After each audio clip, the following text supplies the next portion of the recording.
Part 22. A sledgehammer breaks into pirates. Author, Zippo. Chapter 211. In a small courtyard near the port, this is the lair of the one-eyed dragon Hots.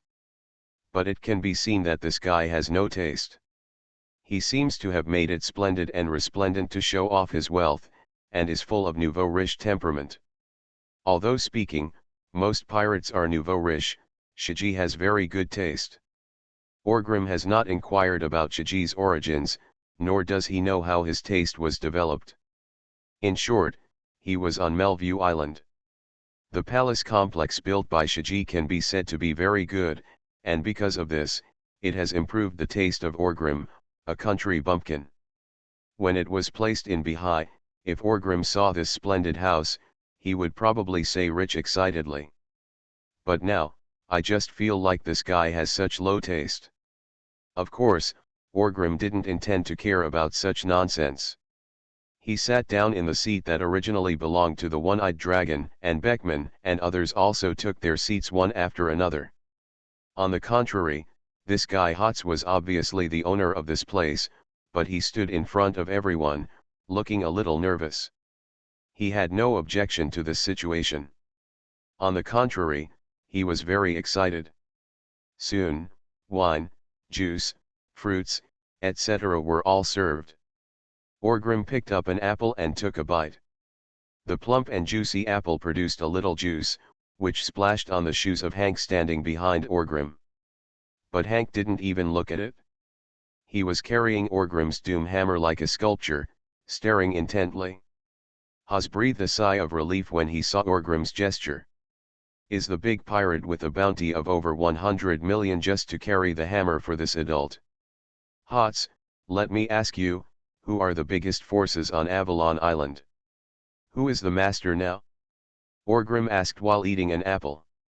As for the island, the one who nominally calls the shots now is Furyk, but that doesn't matter. No one on Avalon Island will obey him. It won't be too long before he will be killed, Hots said. Before he finished speaking, a younger brother ran in. As soon as he entered the room, he discovered why his boss was standing here. But he didn't think too much and said quickly, Boss Hots, Furyk's body was hung at our port. I suspect someone is trying to harm you. Orgrim and others were stunned. You said that Furyk was the nominal boss of Avalon, but before you even finished saying that, his body was hanging on your property. Is this Avalon so exciting? Hots looked unsurprised and said, Get out of here, didn't you see that I have a distinguished guest? Regarding this kind of news, if he hadn't hugged Orgrim's lap before, he might have panicked. For a moment, quickly find out who is framing him and make some counterattacks. But now, Furyk's stupidity is nothing. It doesn't matter whether he dies or not. He even doesn't bother to care about the firefight at the port. As long as you serve these big guys well, you can walk sideways throughout Avalon from now on, okay? After the little brother left, Beckman said with a smile, Interesting, this Avalon is really interesting, can the boss die casually? Hots laughed and said, In Avalon, we have a saying, 3 strong families, 1 strong leader means that there are actually only 3 forces that can really sit firmly in Avalon. As for the boss like us, we may have just climbed to the top of Avalon today, and we may not be able to succeed tomorrow. It was hung up at the port. So what you're saying is that we don't actually need to care about existences like you, Beckman asked again. Yes, Lord Beckman, to put it shamefully, if I die here now, those guys outside will not avenge me. On the contrary, they will defect to those who killed me. This is Avalon. It's a custom. When you are the boss, you naturally have to be able to survive. If you can't survive, don't expect others to avenge you. Hodes nodded and said. Beckman nodded. From these few sentences and the episodes that just happened, he roughly understood the current situation of Avalon. On this island, there are people with integrity, and most of them believe in the principle that the strong are respected. This is a good thing. Is there anyone stronger than Orgrim on this island? Even if Whitebeard comes, in this dark night, Orgrim can also confront him. Thinking of this, Beckman became more confident in this operation, and asked then, who are these three iron companies? These three companies are all forces in the dark world, namely Happy Street, Black Gold Lending, and Jagra Medicine, Hot said softly. Beckman was stunned for a moment, and Orgrim asked curiously, at this time I know Happy Street, he is in the Flower Street and intelligence business. Black Gold Loan, I guess it is the Loan Shark King. I probably understand what kind of thing it is, but what kind of thing is this Jagra Medicine? Hot smiled and said, it's called Jagra Medicine. In fact, they don't produce much medicine or anything like that, but Avalon Island is very dangerous, so the price of medical supplies is very high. This is first aspect. Second aspect, in fact, Jagra Medicine is a human organ trafficking organization. Here, their business is booming. Organ trafficking. As soon as these words came out, Orgrim and others all understood. Orgrim thought about it carefully. The organ dealer who died at the tea party seemed to be named Jagra, right? It couldn't be wrong. That's it, that's what happened. Orgrim smacked his lips and said. Hots then continued, it is impossible for us so-called boss to trust each other in Avalon, let alone have any alliance. The three of them are different, and Avalon is just a part of their business. In the dark world, they have more space, therefore, the relationship between these three families in Avalon is intricate. Here they are almost in an alliance. Obviously, these forces in the dark world cannot have alliances in other places, but due to the special nature of Avalon, they help each other here and seek self-protection. This may be why they can gain a foothold here. One of the reasons. By the way, apart from the three of them, are there no other forces in the dark world on Avalon Island? Orgrim asked. Hots shook his head and said, how is that possible? Almost all the forces in the dark world, which can be ranked up to the top, have a stronghold in Avalon. However, according to various circumstances, their attention and arrangements for Avalon are not as high as those of the three. Just high, therefore, it often collapses, but is quickly re-established. Gee ha ha ha ha ha, it is indeed the most chaotic island in the world. It is suitable for a guy like me who is called the source of chaos by the world government.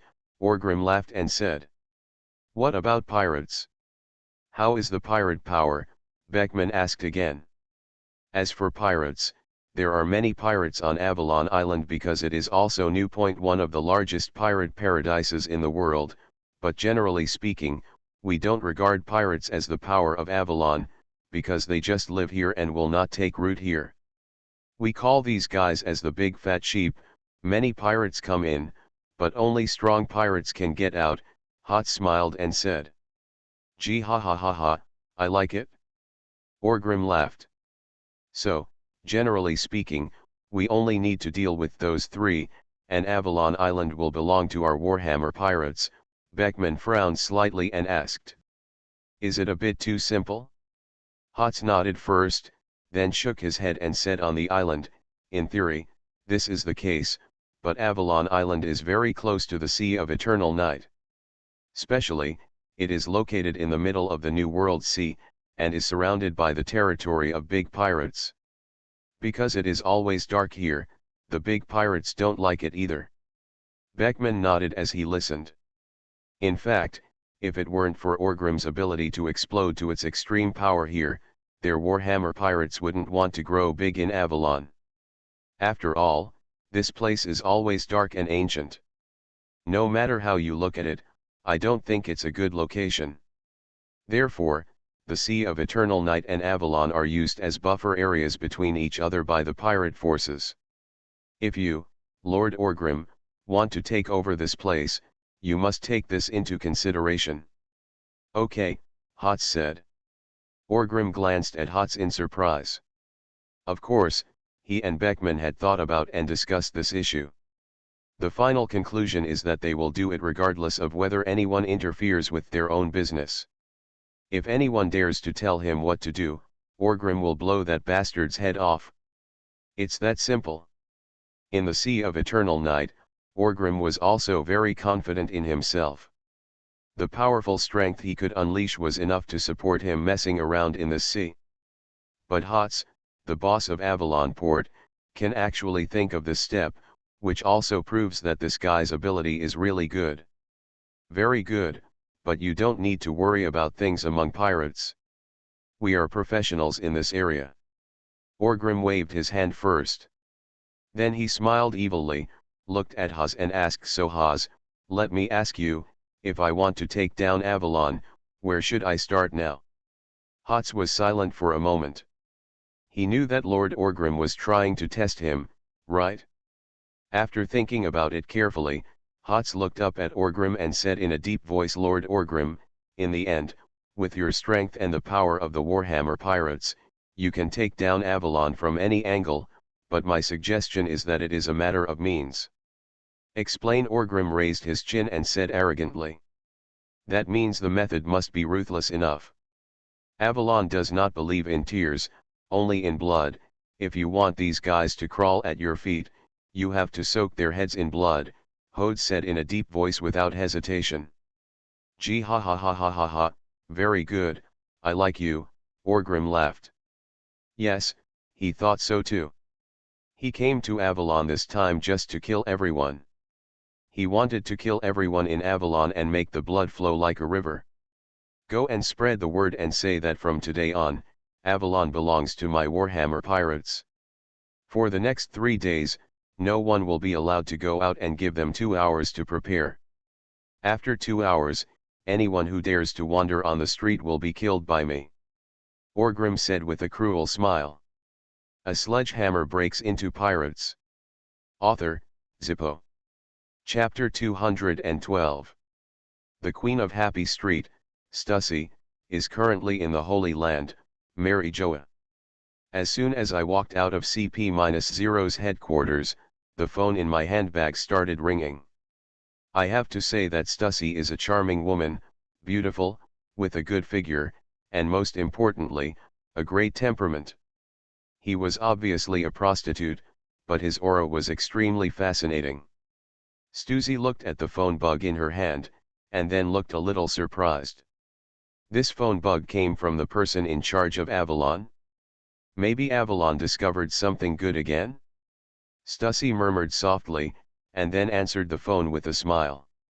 Manda? What's the matter? Stussy asked softly.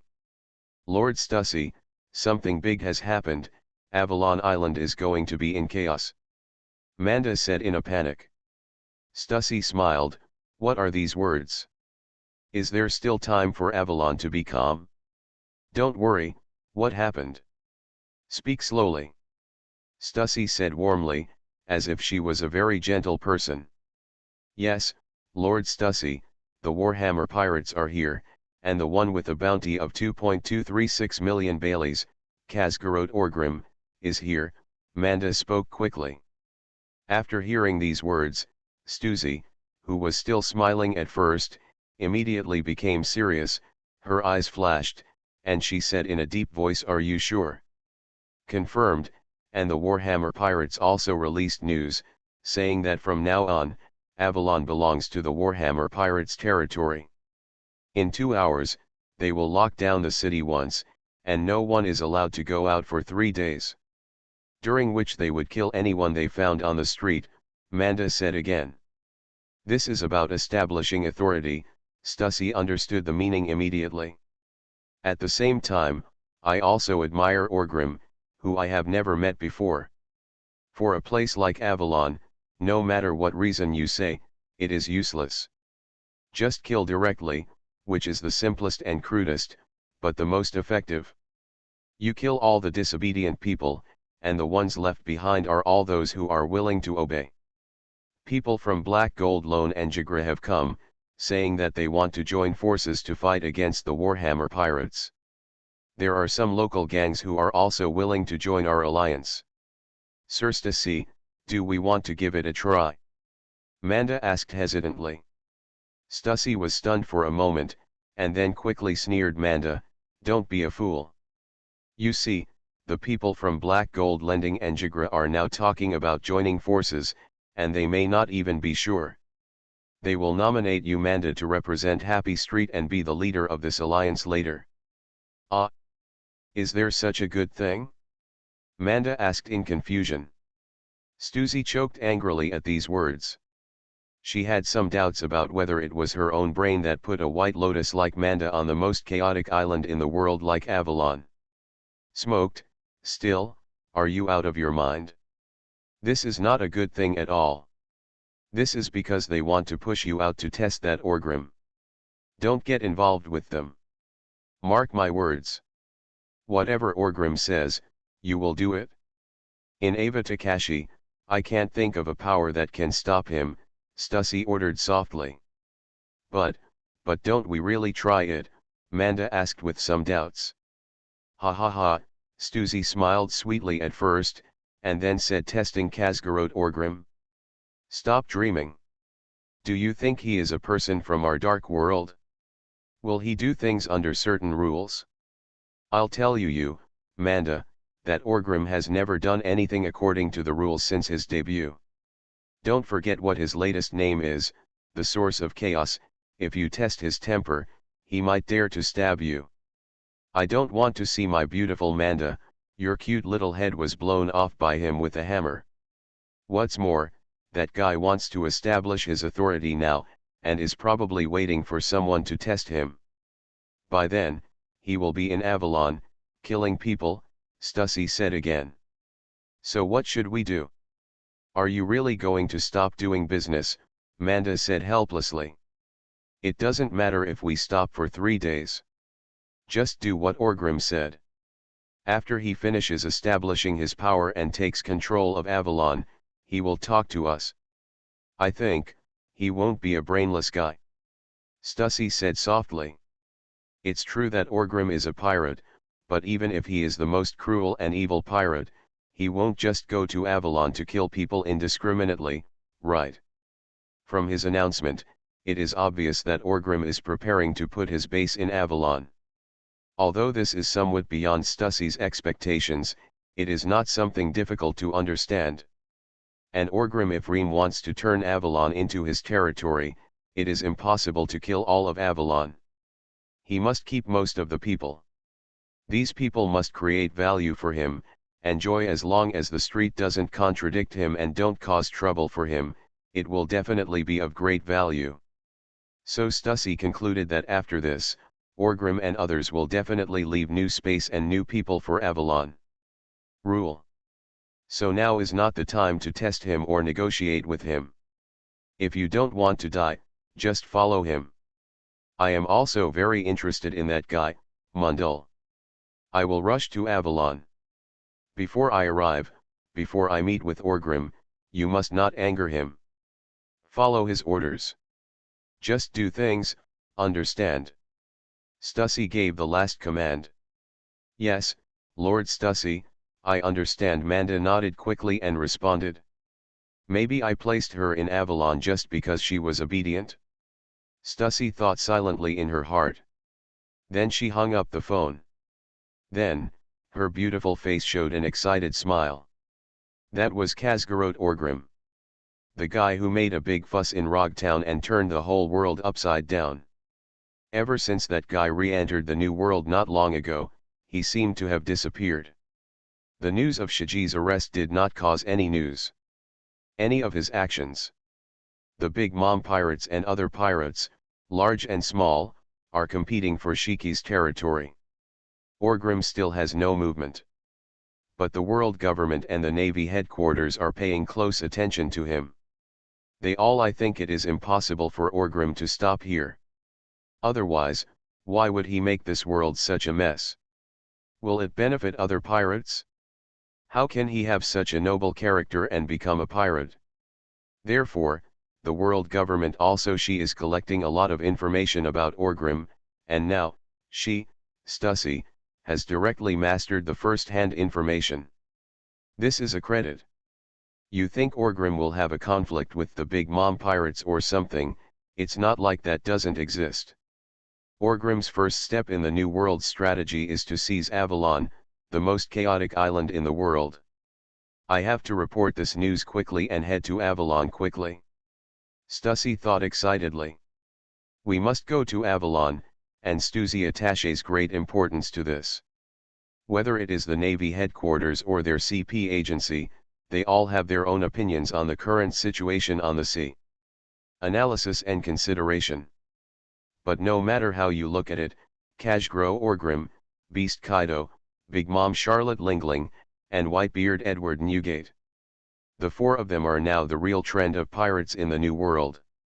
And she, Stussy, now has a great possibility to open the Happy Street in Orgrim's lair. The value of this is simply unbelievable. She Stussy, as long as you can talk to Orgrim, it's easy to get promoted and make a fortune in the future. As long as that guy doesn't know my true identity, that's fine, but who would know? I am one of the CP-0s with the highest confidentiality standards for identity information, Stussy smiled confidently.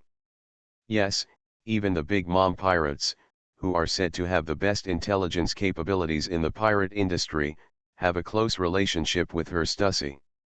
It's still unclear whether she, Stussy, is the Queen of Happy Street on the surface, but is actually a member of the world government.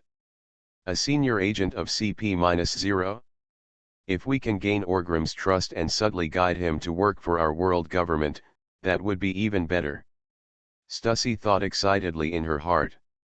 But this kind of thing is not easy to do, and it is not that simple to gain Orgrim's trust. Maybe you need to do something for him. But this is all investment. As long as my identity is not exposed, the results that can be harvested are very tempting. As for my identity being exposed. Oh, how is it possible? I, Stussy, am a senior agent. I just don't know if Orgrim is as beautiful as he is. Stussy looked down at her chest and thought with some hesitation. Otherwise. Forget it, Stussy is a woman of integrity. Soon, the world government learned that Kazguro's Orgrim, who had disappeared for some time, actually regarded the Avalon Sea as his own territory. But there was nothing they could do after knowing it. They could only say that they felt more at ease. At least that bastard Orgrim wasn't planning some conspiracy against their world government. That would be enough. The intelligence work regarding Orgrim and the Warhammer pirates was also entrusted by CP-0's top management to Stussy, requiring her to win Orgrim's trust. It would be best to subtly influence his decision-making and bring some surprises to the world government. For example, use the power of Orgrim to destroy some pirates who threaten the world government. If the time is right, it would be best to create an opportunity to capture Orgrim. Stussy set out with his own mission. On Avalon's side, Beckman looked at his pocket watch, and then whispered, 2 hours are up. Orgrim had an evil smile on his lips and said, Rengar, take people out to clean up everyone who is still outdoors, whether they are pirates or anyone else, as long as they are not us. Kill them all.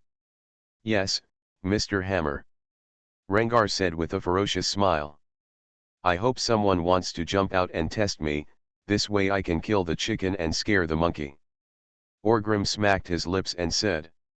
You are listening to Novels at Bless Up channel. Wish you happiness and luck. How do you feel about this novel? Please like and leave a comment. A sledgehammer breaks into pirates.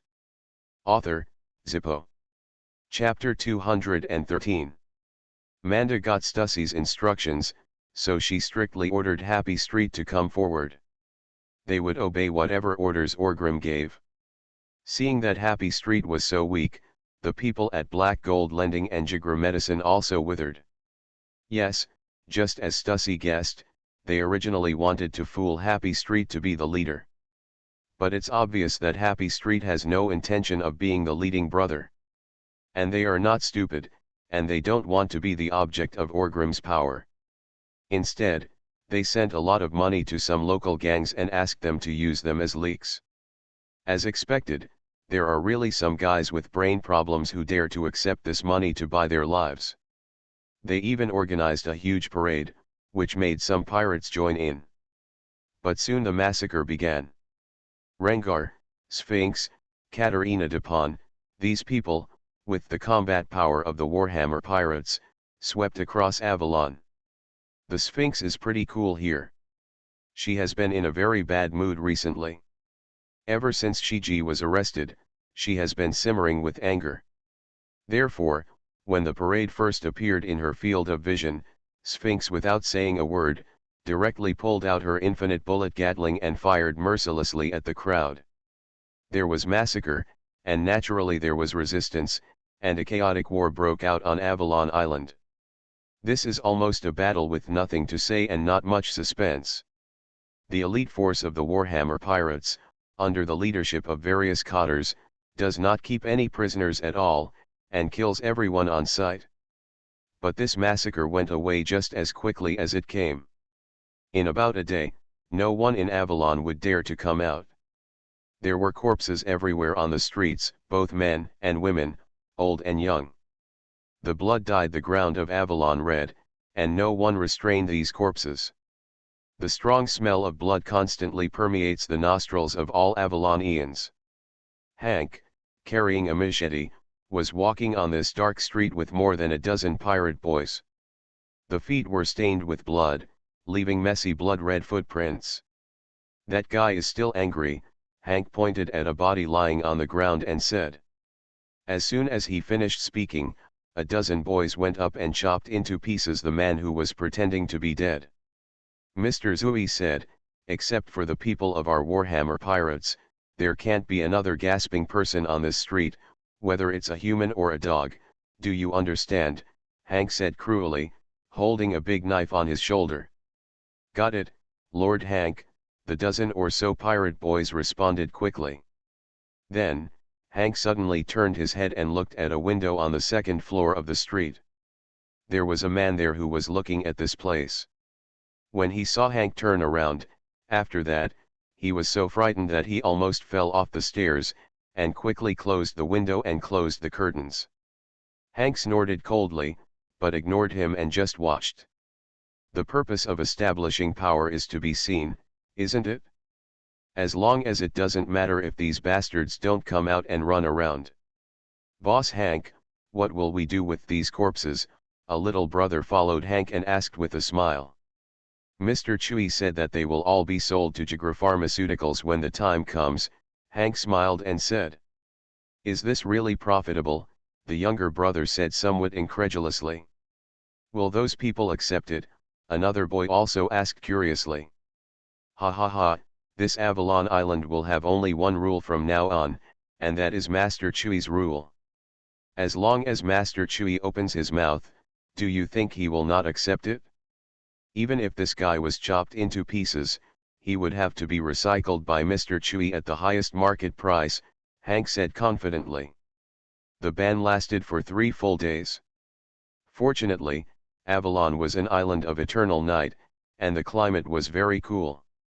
There was no direct sunlight, so the corpses all over Avalon decomposed so quickly. There was a smell of blood, but there was no smell of decay yet. After 3 days, the Warhammer pirates released control of Avalon Island, but no one dared to go out. On this day, Sphinx came to the door of Jagra Medical's building carrying his own machine gun. Without saying a word, the Sphinx stepped up and kicked the door open. Then she walked in with the people. The steward inside immediately came up to him and said with fear, "Master Sphinx, we at Jagra Medicine have been very well behaved these past 3 days and have not dared to go against you at all. Don't worry, I'm not here to cause trouble for you. It's Mr. Chewy who asked me to bring you a message," Sphinx said arrogantly, looking like a big sister in the world. The person in charge breathed a sigh of relief. It was enough that he was not here to kill them. In the past 3 days, he had finally figured it out. That Hosgarot Orgrim is not a human at all. Avalon is already chaotic enough. After he came, Avalon became a hell, a massacre. The local gangs have been almost all torn apart. No one who dares to say no to Orgrim can breathe now. Yes, Master Chewy, what are your orders?" "We at Jigra Medicine are very happy to serve that gentleman," the manager said. "We have counted the corpses on the island, 13,242, said the Sphinx softly. This number of more than 10,000 seemed to have no meaning at all in her eyes, and the person in charge was very frightened. He knew that a massacre broke out on the island, but he didn't know how many people died. It was estimated to be between 3 and 2,000. It turned out to be more than 10,000 people? If this were placed on a small island, it would be a massacre. He is indeed the most ferocious and cruel pirate. This method is simply cruel." Lord Chui said, "Your Jigra Medicine has performed very well these days, and it seems worthy of us building a trusting relationship. Therefore, these corpses are a gift from Lord Chui to you," Sphinx said arrogantly. "Real?" the steward asked in surprise. But soon, his face shrank. This seemed to be meaningless. 3 days had passed. Even if the body did not rot, the organs would not be used. Although they still have some value. For example, sold to various countries and medical organizations as anatomy samples, etc., but the value is not very high. But it is better than nothing. The important thing is that the ruthless man in Orgrim seems to appreciate them very much, right? However, there is still before he could be happy," Sphinx continued. "Please make an offer." "What? Not a gift," the steward was startled and said. "When have you ever seen us pirates suffer a loss? Do you want it or not? If you don't want me, I'll go talk to Mr. Chui." The Sphinx frowned, unhappy. "Want? Want? We want them all. Lord Sphinx, we charge according to the market price, okay?" the steward asked. "Ken, please clean up the scene by the way. Lord Orgrim hates the smell of blood, do you understand?" the Sphinx said with a raised eyebrow. "Understand," the person in charge responded immediately. "This is not a gift to them. It is simply treating them as cleaners collecting corpses. The most important thing is that not only does Orgrim not give money, but he also asks them for money." Sphinx walked out of the building, then sneered, and said, "Do you really think that our Warhammer pirates are fools? Aren't these guys just led by you to take to the streets? I might as well make you bleed." On the other side, Rengar also led people to block the Black Gold Loan Company. He found a lot of EOS from nowhere, saying that Black Gold Loan owed money to these people. Now that this person is dead, of course the Warhammer see the thieves inherit this loan relationship. If you want a Black Gold Loan, cash these EOS as soon as possible. The people in charge there were shocked. "We always lend black money to others, and when the money is not paid, we directly package and sell them together. Their largest partner on the island happens to be Jigra Pharmaceutical, and both parties are working together. Today I actually met someone who came to ask us for money for a Black Gold Loan. But there was no way, the situation was stronger than the people. Rengar didn't talk nonsense to them at all, and paid back the money exactly according to the amount on the IOU.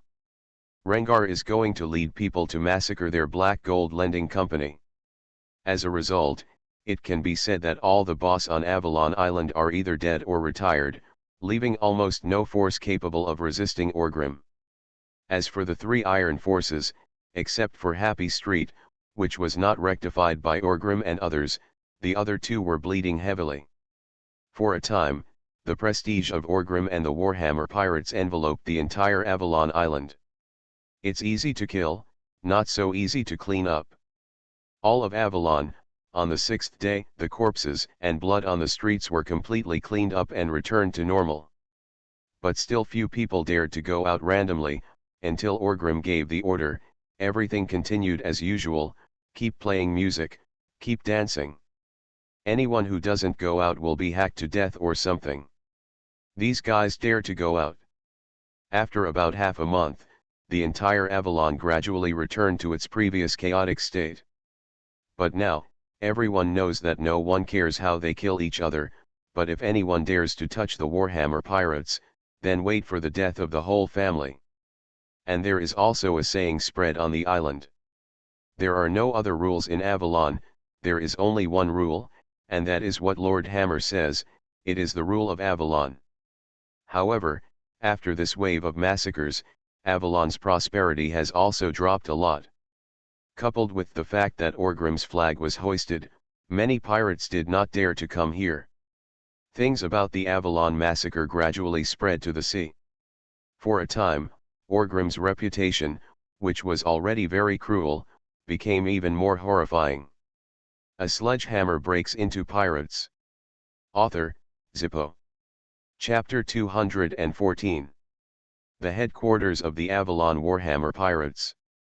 The buildings here are not very good. It was the headquarters of a gang that was robbed during the previous massacre. A brand new Warhammer Pirates headquarters is under construction. On the highest mountain on Avalon Island, all the buildings have been knocked down, and it has been designated as the base camp of the Warhammer Pirates. There are now a lot less gangsters on the island. Because these guys who were not doing their jobs properly were all caught moving bricks. This is a method that Beckman came up with. Now there are not many people in their Warhammer Pirates, and the prosperity of Avalon has also dropped a lot. Many pirates did not dare to come. Everyone has no money in their hands. Now that they have no money, they have to grab it. But after robbing it, they still have the same amount of money, but they have changed people. This further exacerbated Avalon's economic decline. Therefore, Beckman decided to use work for relief, and directly arrested all the gangsters who were causing trouble in the streets, and sent them to the construction site in the mountains, but he gave them to the Warhammer Pirates to move bricks and build buildings. Corresponding, they will also be paid some wages. After all, Orgrim still has a lot of money in his hands, and this money is best used to stimulate the Avalon market. Of course, Orgrim was opposed to this matter at first. Just kidding, I'm a pirate. If I'm looking for someone, especially these idle gangsters, to move bricks on my construction site, do I have to pay for it? It's fine if you don't kill them, okay. Boss Shiji didn't see him paying wages to those who enslaved him. Is this still called a pirate? But Beckman used a very crude reason to convince Orgrim. That is the entire Avalon, which is his Orgrim's money bag. This money is just transferred from the left hand to the right hand. As long as Avalon's economy can gradually recover, what does this mean? Orgrim thought so. These bastards are on the island.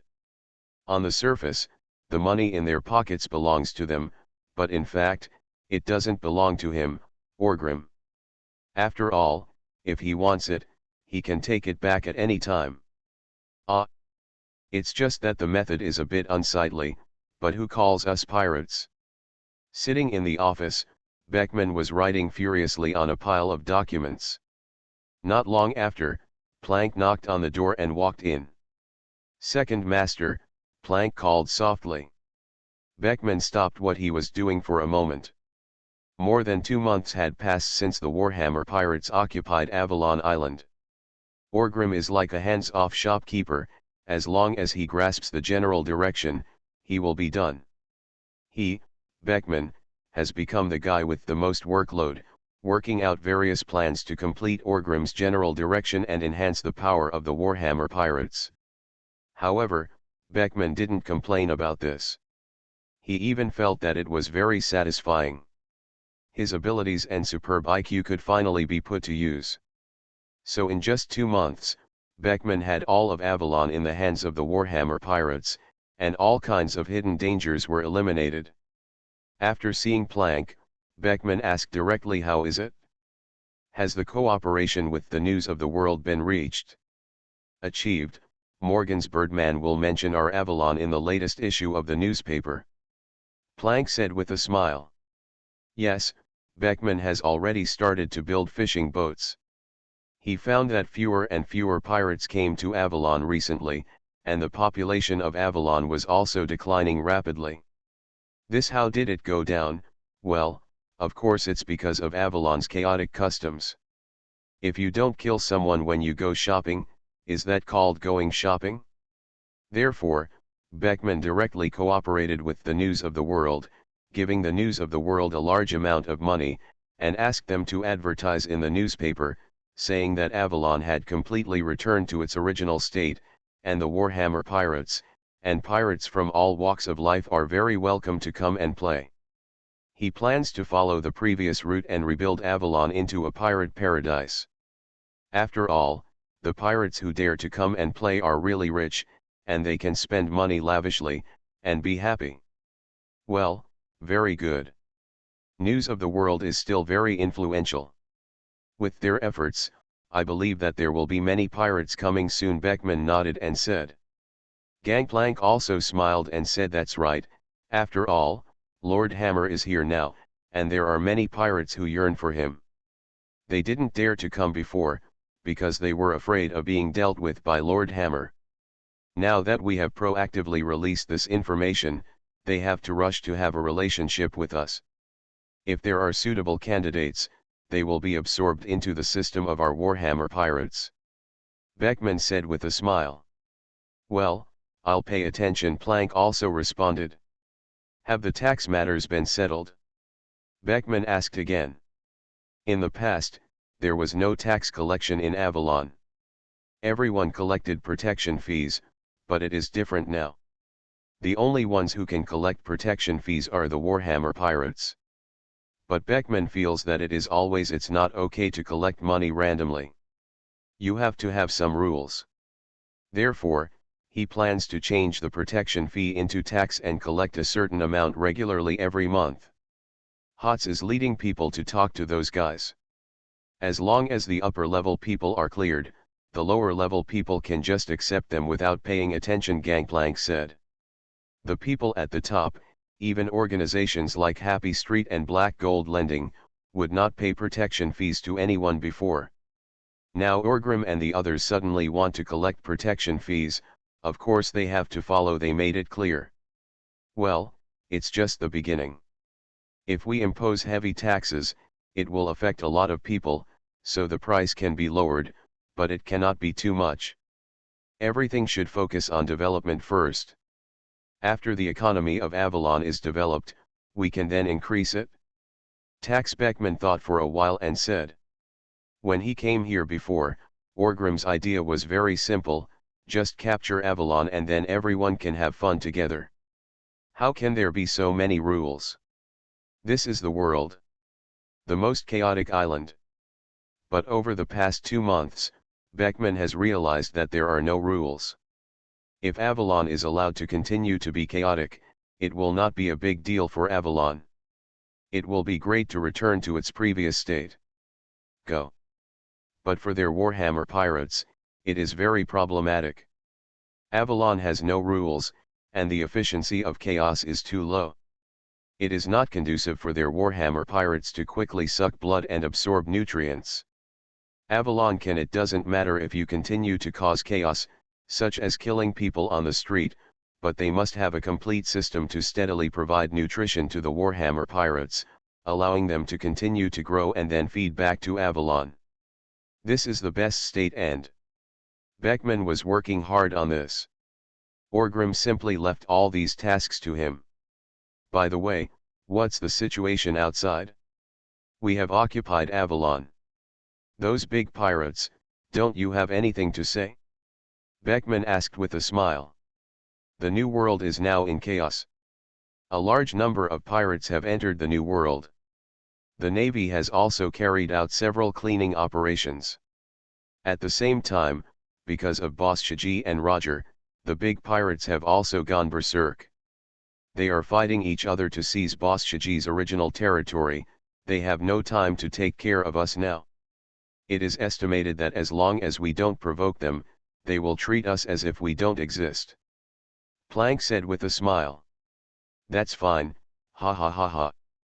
Only when we stabilize our basic base can we concentrate on dealing with them, Beckman said with a smile. Don't look at the fact that the Warhammer pirates have snatched Avalon now, and it seems that most of them have nothing to do. But Beckman knows very well that this is not enough, and Avalon must be run just be as strong as iron. Only then will the Warhammer pirates be able to let go and go out to compete with the rest of their competitors. Is there any news from Doflamingo? Beckman asked again. He is planning to rectify Avalon, so the chaotic benefits brought by Avalon in the past will not be easy to use. Pirate Paradise is a development direction. This is a plan set by Beckman. But similarly, you cannot put all your hopes in one pit. Another plan of Beckman is to make Avalon a key area, or star area, of the Dark World. The various resources that attract the Dark World will be tilted. The economy is driven. But there is a premise, that is, Avalon must have goods. Just like Happy Street, Black Gold Loan and Jagra Medicine, they are because they can get enough benefits in Avalon. It will come. And the other sea transport kings, why don't they come? Because there is nothing for him to transport here. If they want to attract the attention of the Dark World to Avalon, their Warhammer pirates must have enough things. Rich Woman's Happy Pill is one, but it is still being studied. The arms business is even more so. Once Avalon can produce its own arms and become a military industrial base, then Beckman can fully imagine how prosperous Avalon will be. Although it is prosperous in a dark sense, to them pirates, what does this mean? By then, in the Dark World, anyone who wants to get involved in the arms business will have to come to Avalon to invest. Not yet. I contacted Doflamingo and he said that it is already in progress and may give us a reply soon, and that he has entered the New World. Planck said softly. So fast? Just entered a new world? Beckman asked in surprise. That's right, it is said that they have also gained the reputation of Tianyaksha. After they finish the matter, they should come to our Avalon. Planck said with a smile. Very good, one more thing. Our labor force in Avalon is obviously insufficient, and the fixed population is not enough. We need to increase the population. In the future, whether we are manufacturing arms or getting involved in other businesses, we must have more labor to support it. Beckman said. Planck was stunned for a moment, and then said with some embarrassment, I'm not good at this kind of thing. Second Master, go and ask Master Chui if there is anything you can do. Of course I asked, he said to Grabbit, bring all the people living on the surrounding islands to Avalon and enslave them. Beckman smiled and said. So what do you think? Planck asked after thinking for a while. Of course I think it's okay. This is the most efficient method we have at the moment. Beckman said without hesitation. What do you mean? Planck asked. Aren't Sphinx, Dupont, and Rengar bored? Go tell them to go out and rob people for me, Beckman said with a smile. Today's extra flowers are being given out. It's the beginning of the month, big bosses, feel free to come over and hand over all your monthly tickets and flowers. A sledgehammer breaks into pirates. Author, Zippo. Chapter 215. On the edge of Avalon's port, Orgrim was here at this moment, holding a sledgehammer in his hand and pretending to be playing golf. In front of him, there were three bastards who were tied into human-shaped meatballs with hemp ropes. The three of them were crying and begging Orgrim for mercy. Lord Orgrim, have mercy. We don't dare to do it anymore, please spare us. Orgrim made two gestures with the warhammer in his hand. Hearing the three guys crying, he said irritably, Hank, go and shut the mouths of these bastards. I finally have the time to fight. There's a ball, they're chattering here, it makes people feel unhappy. Yes, Mr. Hammer, Hank responded. Then he walked forward with a grin. He had no intention of blocking these guys' mouths with anything. He directly pulled out a dagger from his waist and stepped forward to pinch one of them. The guy's mouth. Then the other hand flashed with a knife, and a tongue fell out. The guy whose tongue was cut off suddenly began to cry, but before he could howl for 2 seconds, Hank scraped it with his big ear. And slapped the person unconscious. Then he beat the other two bastards one by one, and Orgrim's fleshy ball finally calmed down. The brother who lost his hand will arrange an easier job after he is injured, such as passing a message or sending a letter. Orgrim gestured with his war hammer again and whispered. Yes, Master Chui, I have written it down. Hank nodded and responded. These rubbish, I have repeatedly warned that anyone who dares to touch my warhammer pirates will be killed without a burial place. But they are bold enough to check if there are any survivors in the family.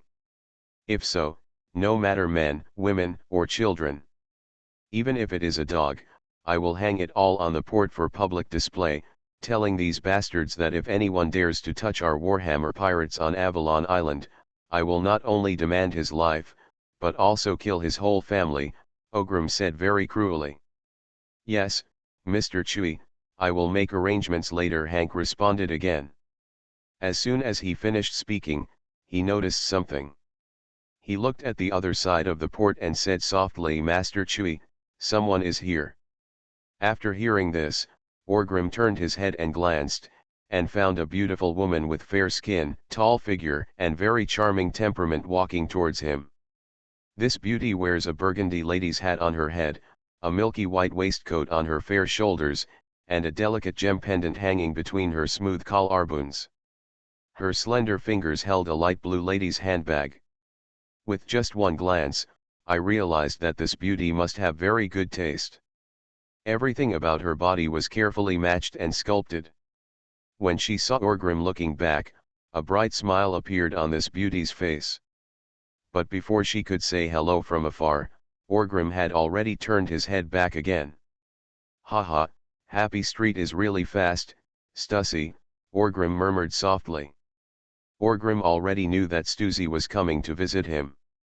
Happy Street had sent a greeting card to Orgrim a long time ago.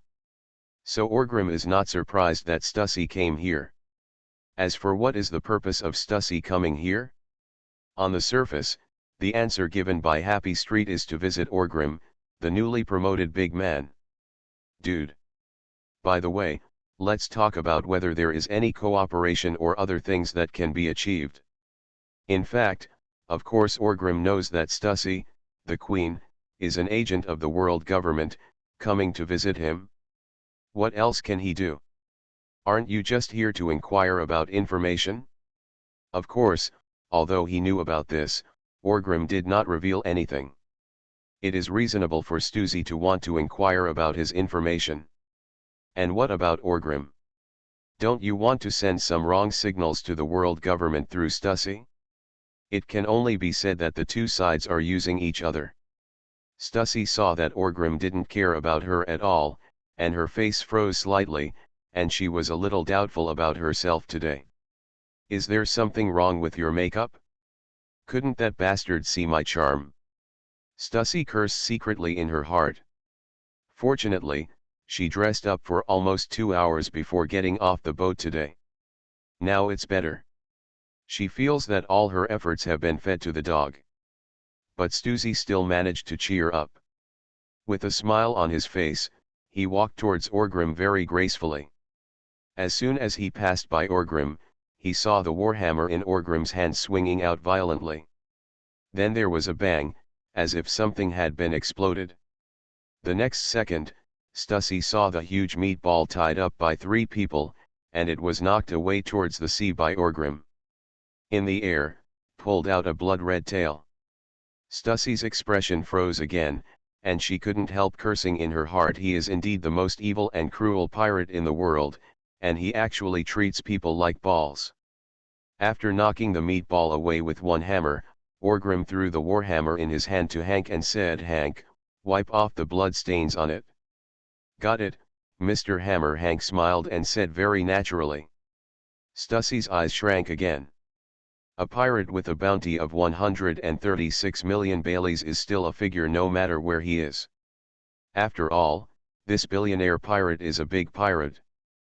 But now, Orgrim seems to be treating him as a handyman? And that guy seems to be willing to do it? It seems that no matter what the outside world thinks of Husgarot Orgrim, at least among the Warhammer pirates, his prestige is high enough to make the big pirate work as a handyman. Stussy thought about it in her mind. Only then did Orgrim turn his head and look at Stussy again. His aggressive eyes lingered unceremoniously on Stussy's chest for a while, and then he smiled evilly before letting go. Stussy only felt a chill all over her body. Gee ha ha ha ha, welcome to my Avalon, Stussy. Orgrim said with an evil smile. Stussy calmed down for a moment, then smiled coquettishly and said, "It's our first time meeting you, Lord Orgrim. Please forgive me for taking the liberty of visiting." As soon as he finished speaking, Stu looked around pretendingly in his suit, and then continued, "I've been to Avalon many times, but this time, I felt a different atmosphere. I must have Lord Orgrim has managed this place very well, and Avalon has also ushered in a new life." "Ha ha ha ha ha, I love hearing this." Orgrim laughed. Stussy saw Orgrim smiling so happily, and he breathed a sigh of relief in his heart.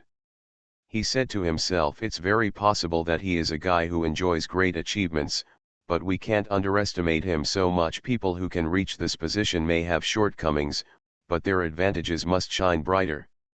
It must not be easy for a beautiful girl like you to cross the sea, right?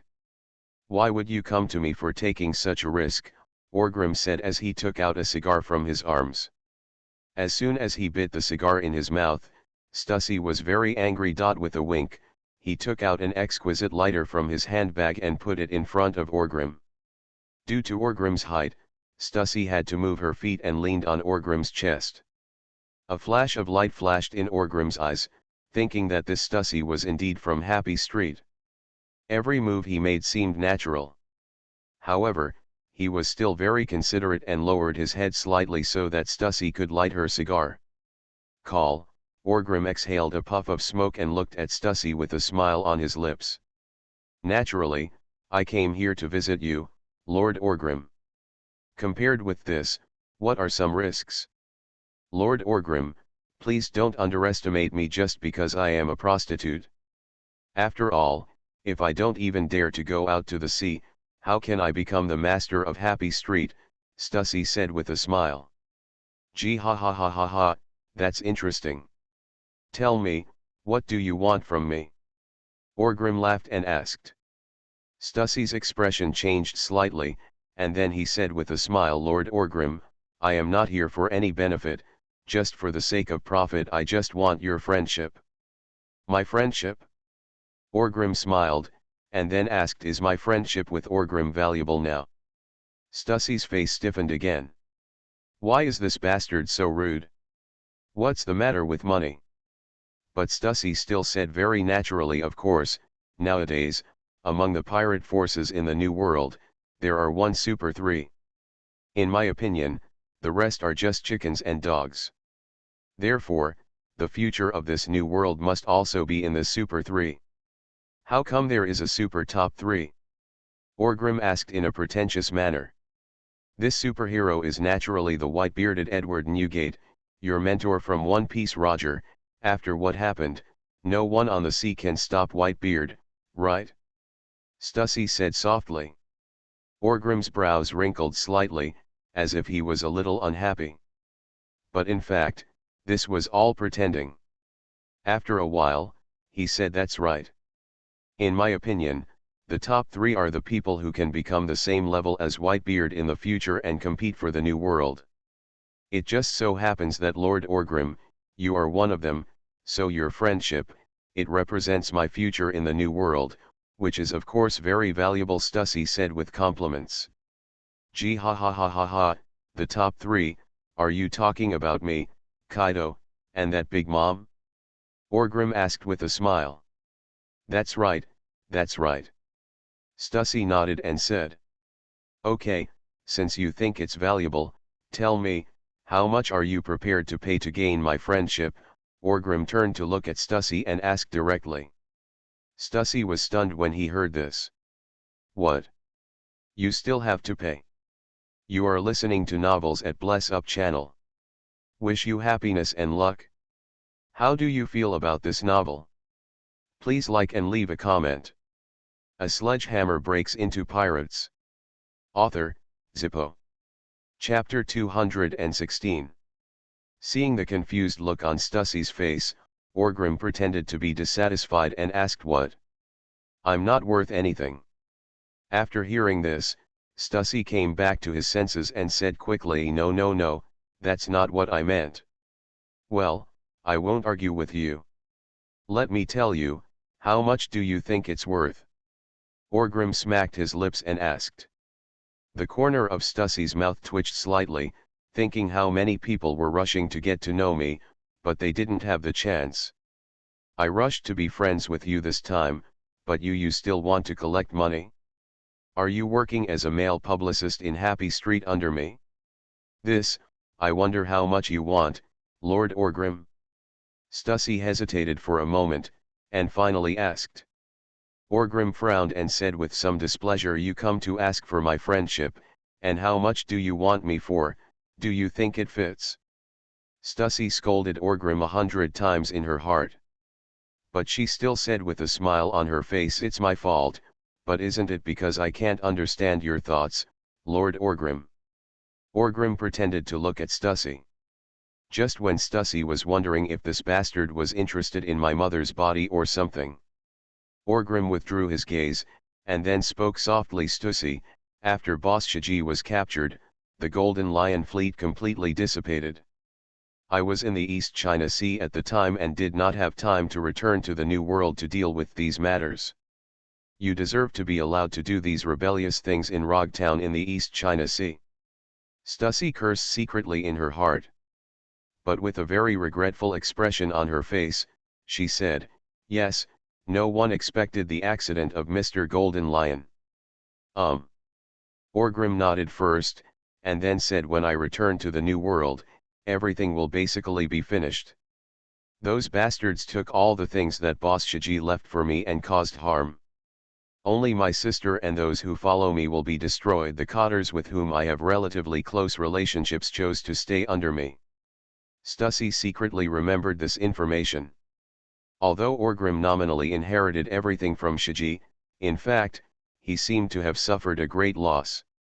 After referring to various intelligence on the sea recently, it is true that all the independent captains under Shiji have gone solo, and some of the cotters of his regiment have also run away. From this point of view, Orgrim actually did not benefit very much from Shiji's legacy. Even the territory, he doesn't seem to be holding anything. Everyone has their own ambitions. After all, those bastards also worked for Boss Shiji. Now something unexpected happened to Boss Shiji and they chose to leave. I can understand it, so I didn't pursue anything, let alone ask for anything. Benefit meaning, Orgrim said with a very calm expression.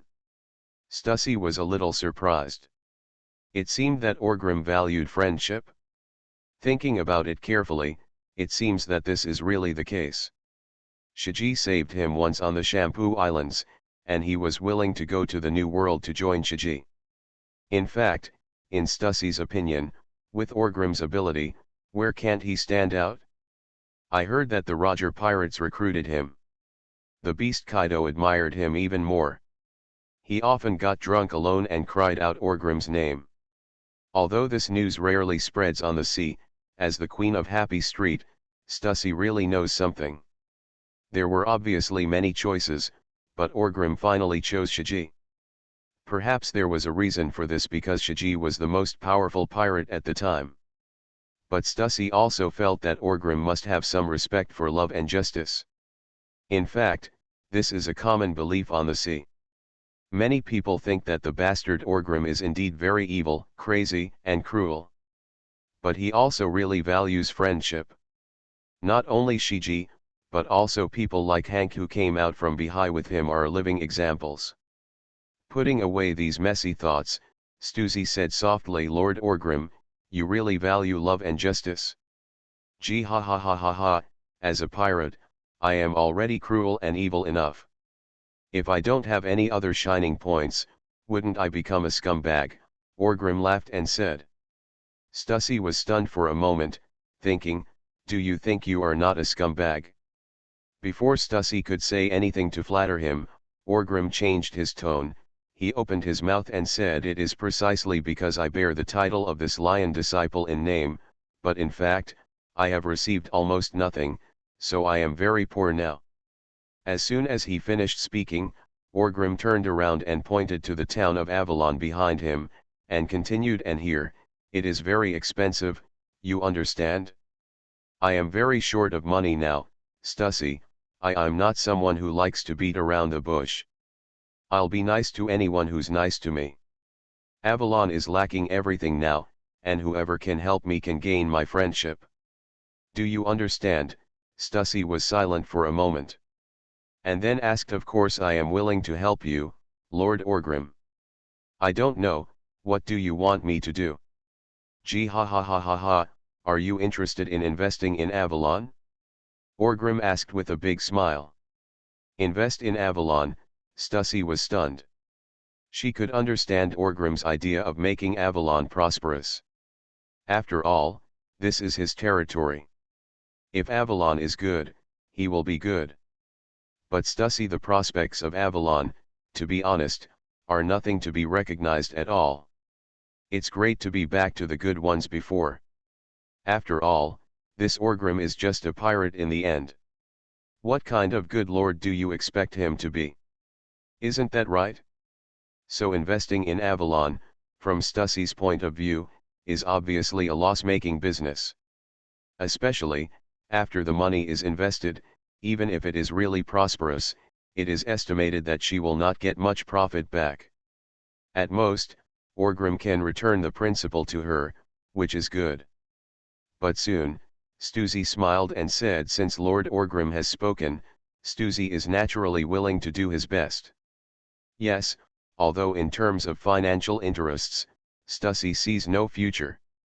But again, it would be very valuable to be able to get closer to Orgrim. Gee ha ha ha ha ha, very good, I will arrange for my brother Beckman to discuss relevant matters with you later. Orgrim laughed and said. Stussy breathed a sigh of relief, and then asked with a smile, then do I get your friendship? Well, tell me, what do you want to do with my friendship? Orgrim nodded calmly and asked. Stussy's face stiffened slightly again. Do you want to be so straightforward? But soon, she smiled and said, Lord Orgrim, I don't have it for the time being, I need your help for any trouble. I just hope that this friendship can deepen our relationship. If anything happens in the future, we in Happy Street have come to your feet, Lord Orgrim. I also hope that you can consider our friendship. Just help me. Gee ha ha ha ha, easy to say. Orgrim said with a smile and waved his hand. Afterwards, the two chatted for a few more words, and then Stussy said, I will leave first, I will stay on Avalon Island for a while. I hope when you go to visit Lord Orgrim, you must not shirk it. Ha ha ha, don't worry, I don't think any man will refuse when a beauty comes to visit. Orgrim laughed loudly. Stussy thought to herself that from your performance just now, I thought you were so face-blind that you couldn't tell whether I was beautiful or not. Soon, Stussy left. Here. Orgrim looked at her back and sneered. Mr. Chewy, this Happy Street is not bad. He came here to show his kindness to us, Hank smiled and said. Orgrim glanced at Hank, and then said, pay more attention to Happy Street in the future, and I am not afraid to tell you that this woman is very problematic, and Happy Street is also very problematic. What does it mean? Hank asked in confusion. The Queen of Happy Street is actually a member of the world government and is affiliated with CP-0, Orgrim said softly. As soon as he finished speaking, a flash of anger flashed in Hank's eyes, and he asked in a deep voice, Master Hammer, do you want me to do it for her? He didn't mean to doubt Orgrim's words at all. Master Hammer said that she is a spy of the world government. It has to be yes. Gee ha ha ha ha, no need, the world government wants to rely on her to get information about me, isn't this just right? Sometimes, I also hope that she can pass on my information to the world government, Orgrim laughed. Hank's brain is not very good and he doesn't understand, but since Mr. Hammer said this, he can just listen to it. But Hank also fights. Please note that he will not go to Happy Street in the future. On the contrary, since Stussy landed on Avalon Island, Gangplank has often gone to Happy Street to have fun after meeting Orgrim. He spends a lot of money at every turn and talks loudly. It seems that when he gets happy, he will reveal many secrets of the Warhammer pirates. After Stussy learned about this, he made special arrangements for Plank. Because of her friendship with Lord Orgrim, Gangplank doesn't need to pay when he comes to Happy Street in the future, and it will be directly recorded in her name as Stussy. This makes Gangplank extremely happy. Mr. Hammer still takes care of me and arranges such a good task for me. What is this? Prostitution for free? At the same time, Gangplank also revealed the news intentionally or unintentionally that Lord Orgrim was in need of money. In order to win more friendship from Orgrim, Stussy thought twice and told Beckman about increasing investment. For this reason, Orgrim even hosted another banquet for Stussy. In front of everyone in the Warhammer Pirates, Quastasy was his good friend, and the two had a deep friendship. Of course, at this time, the main cotters of the Warhammer Pirates already knew Stussy's identity. He was so passionate about her, so passionate. Stussy felt like coming to the Warhammer Pirates was like going home. The people here were nice to talk to and took good care of her. She couldn't be too happy. A sledgehammer breaks into pirates. Author, Zippo. Chapter 217. On the coast of Avalon, this area has been turned into a training place for their pirate cotters by Orgrim. Of course, the Warhammer Pirates base is still under construction and covers a large area, enough to accommodate tens of thousands of people. In fact, although Avalon is known as the most chaotic island, and it can be regarded as chaotic and prosperous, the entire development area of Avalon has not been very powerful for thousands of years. For such a large island, only the port area has been developed, and a relatively good chaotic town has been built. The rest of the land is almost all barren mountains. Of course, this is understandable. After all, the evil party is entrenched here, not real estate developers. But now these barren mountains and ridges will be developed in the future. Build a station belonging to the Warhammer Pirates, build a new town, and build a prosperous island. Behind this, it means that Orgrim and others have to smash in countless bailies and recruit countless people. At this time, in the training ground on the coast, Orgrim had shackles on his hands and shackles on his feet. He looked like a prisoner. Beckman was sitting on a stone pier not far from him, holding a stack of thick documents in his hand and talking to Orgrim. Are your sea tower stone shackles really useful? Can you overcome the restrictions imposed by the sea tower stone on those with abilities? Beckman asked Orgrim curiously while flipping through the documents in his hand. Yes, the shackles hanging on Orgrim's body are all sea tower stone shackles. As a devil fruit user, now hanging on the sea floor stone, he only feels weak. This is the second stage of his training. On the one hand, he wants to stimulate the potential in his body so that his arm domineering energy can be quickly improved.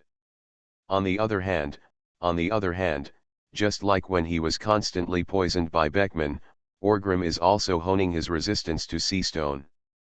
Yes, seafloor stone is also resistant. However, this view has just been only a few people in the sea recognized this point. But Orgrim knew very well that this point of view was correct, but even more than 20 years later, it has still not been carried forward. Many devil fruit ability users still it is a dead end restrained by sea tower stones. As for why this view has not been developed and become a mainstream theory recognized by sea masters, Orgrim has several guesses. The first point is that masters from all walks of life cherish their own broomsticks. People like Whitebeard, Kaido, and Big Mom must know it. But whether they want to tell it and share it with the working people at sea is another matter. The second point is that the world government is trying to cover up these theories and opinions. After all, this halustone can be regarded as a means of sanctions and attack by the world government against people with various abilities. And this method of attack is very important. Don't look at the New World, it seems that everyone has domineering skills. But in the regional seas, Domineering is a high-end product. If you can master one or two domineering things, how can you dominate the rest of the seas? How did the Don Quixote family become big in the North Sea? On the one hand, Dolfrond brother Ming's background is very powerful. On the other hand, they have the power of domineering. Otherwise, their cotters would be a mess in the New World. Among the top pirate groups, just pick any powerful guy. In the past, they could be beaten to death. But in the North Sea, they have the top power.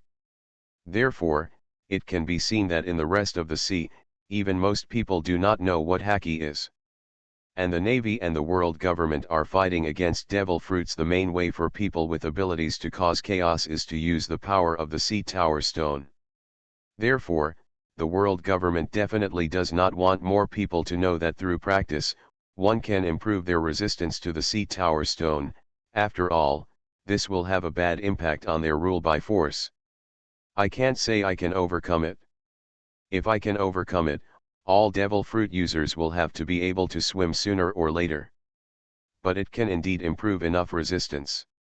The ability may not be fully unleashed, but it won't make me unable to swim after being imprisoned by the Sea Tower Stone. No resistance. Orgrim smiled and said, "Yes, you are wearing Sea Tower Stone shackles. If you don't say anything else, your abilities will indeed be unable to be used. And your whole body will be sore, but if you can get used to this state, and with continuous training, physical strength and other related physical qualities can be restored to a normal state. In this way, even if the ability user is controlled by Halustone, he will not stop suddenly.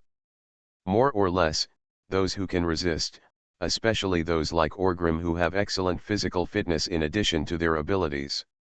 "Is it really that magical?" Beckman asked with some surprise. "Really, I found this from Boss Shaji's library." "I think Boss Shaji will definitely know it too," Orgrim said with a smile. "In fact, of course Shaji can do it, otherwise if he hangs up the Sea Tower Stone shackles, he will be weak and have no strength to resist." "How did Shaji end up in Impelton? Broke his own legs?" "Orgrim also tried it before. It would be very difficult for a normal person to break his own legs, let alone being imprisoned in prison with a sea floor stone. Shiki. If he is not resistant to the Sea Tower Stone, he must be completely weak, and it would be strange to break his leg. Even Whitebeard, Roger, Kaido, Big Mom and others probably all have their resistance points maxed out." "That's right. Thinking about it carefully, Charlotte Lingling was entangled 100 times in Wano country by the Sea Tower Stone and was injected with a large amount of anesthesia. She was not particularly weak. Although she could not break free, he didn't collapse to the ground, right? Then I'll find a chance and have to give it a try." Beckman thought for a moment, smacked his lips and said, "Let's not talk about this for now." "Where did you just say it?" Orgrim asked with a smile, still wearing the Sea Tower Stone shackles on his body and doing squats. "Ah, yes, I haven't finished speaking yet. That cunning woman Stussy invested 15 billion in us," Beckman smiled and said. "Just give it a try." Orgrim smacked his lips, with an indifferent expression. When he was in the North Sea, 150 billion would be enough for him to live a lifetime. In fact, now, most people on the sea, face for 15 billion belly hours. It was an astonishing sum of money. But for Orgrim, that was all it was now. This is a first stage investment. As long as we can bring her enough confidence and that kind of benefits in the future, she will definitely increase investment. Happy Street is one of the big forces in the dark world, and the Bailey number in her hand countless. Beckman smiled and said, "Set aside a piece of land for her and tell her that Happy Street can be expanded there in the future.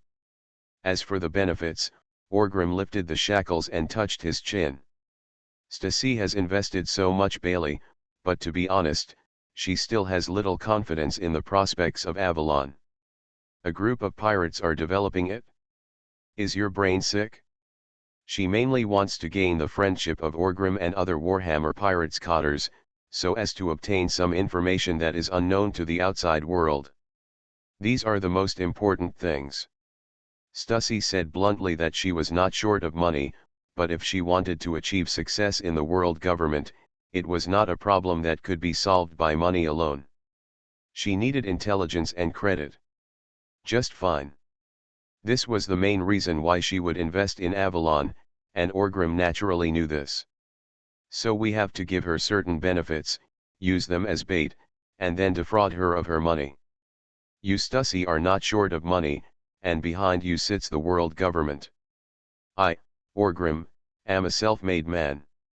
Unlike you second-generation players with backgrounds, I love money. As for the benefit, Orgrim touched his chin and thought about it again, feeling that it was not easy to measure. It is definitely impossible to betray one's own information. Orgrim does have a lot of unknown information in his hands.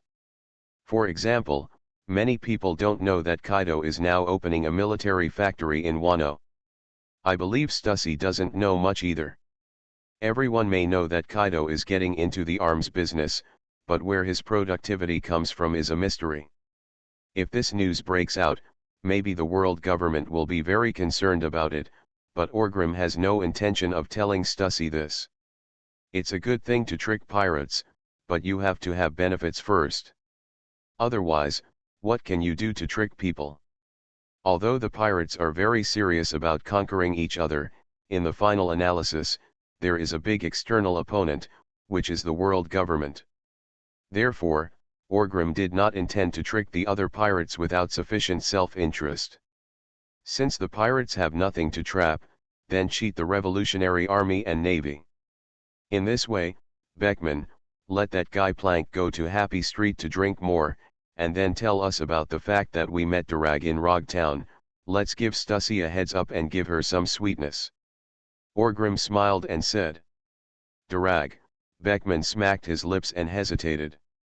To be honest, although when he was in Rogtown, Durag said that he would probably be defined as evil by the world government in the future.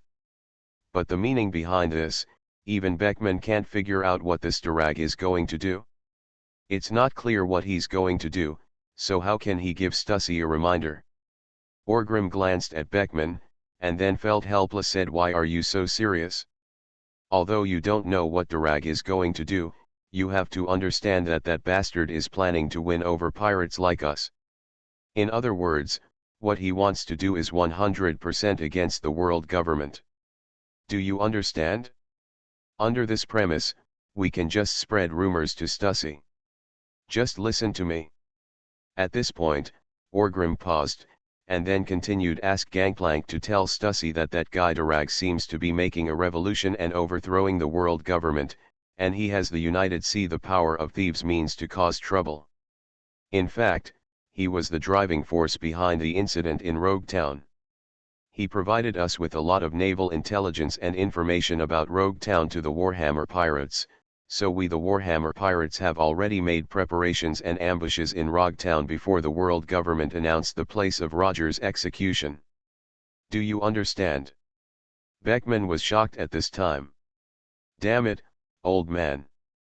I have never seen such a shameless person before. You are too good at blaming the blame, aren't you?